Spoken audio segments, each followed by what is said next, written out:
Hi everyone, it's Gina K from Gina K Designs, and I'm so excited to be here on the Hero Arts YouTube channel. Today we're celebrating Hero's 45th year with a collaboration stamp set called Friendship Blooms.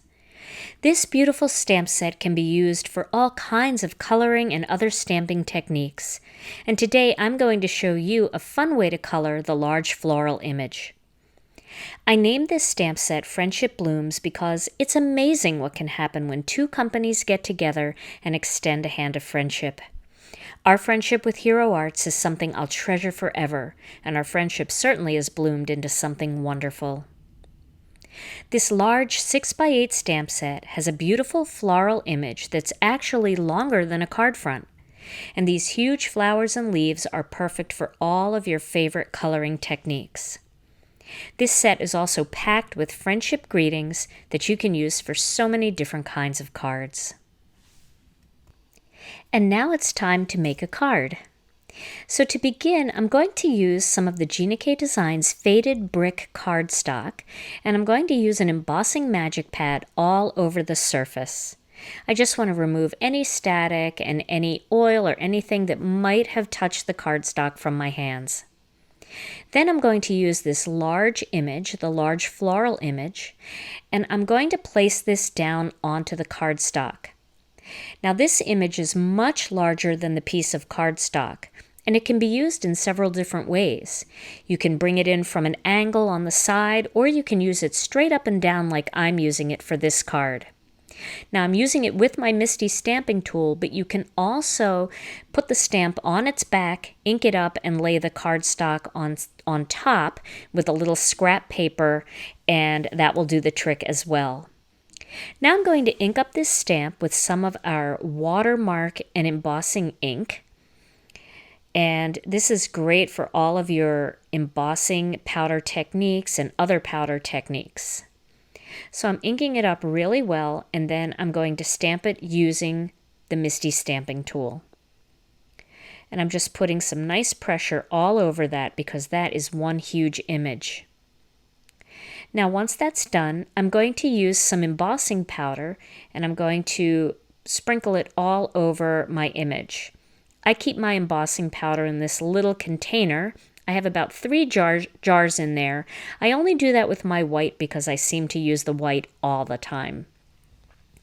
I'm using my Wagner heat gun. I got that at Hero Arts, and they have a wide variety of beautiful embossing powders and that fantastic Wagner heat tool. Now I have a little ceramic dish and some Clorox household bleach. I do recommend making sure your bleach is newer for this technique. If it's been sitting in your cabinet for a couple of years, it's time to get a new bottle. It doesn't work as well unless it's fresh. I'm just going to use a regular water brush that doesn't have any water in it, and I'm going to dip the brush into the bleach. Then I'm going to use the bleach like a coloring medium. So I'm just coloring this bleach all over the flowers. And because I embossed the flowers first, the lines of the flowers are not going to go away. If I had just stamped this with ink, even an ink like StazOn, the bleach would just change the color and bleach it out completely with most inks. So you really need to use embossing powder for this technique. It's also good to use embossing powder because the bleach is wet, and when you color it on, the lines of the embossing powder help to keep the bleach contained inside the design, and it doesn't run outside of the design at all. So you can already see that the cardstock is starting to change from that faded brick color up to a very pretty buttery yellow. One thing that I did was I took all of my cardstock and I stamped and embossed an image on it, and then I bleached all the different colors to see what they would come up like. Most of them come up really nicely. There's a few stubborn ones, but most of them come up, and what's really interesting is the different colors that they come up to. This one came up to a buttery yellow. So now I'm using a Prismacolor pencil, and I am just going to draw some lines coming from where the petal would be attached to the flower and going out toward the edge of the petal. So you can see I'm just using these real kind of light strokey lines and just a little bit of shading down near the bottom of each petal. So some of the petals come out toward the top of the flower and some flip down toward the bottom. Just make sure that you're pulling your lines from wherever that petal appears to be attached to the flower. And you can see I'm going to keep going and adding that color. Now you can use any colors you want for this technique. I tried to pick one that was very close to the faded brick cardstock, so it would pull it all together. But I could also see using peach or a brighter red. Other different colors would look beautiful on this design. So I'm going to continue to pull that color just in very light-handed strokes from the base of each petal toward the edge of the petal.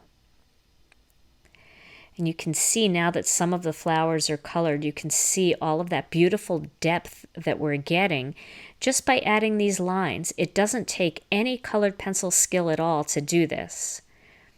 I'm just basically pulling the pencil down from one edge toward the other. So now that I have all of the red pencil done, I'm going to add some green pencil to the leaves. And for this technique, I'm not going to pull color or do anything like that. I'm just going to actually color it in, just like I was coloring in a coloring book.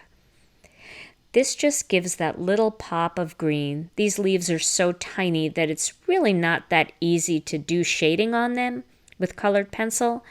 I guess you can do a little bit, but this look is really fun and it's quick and easy and it really looks great.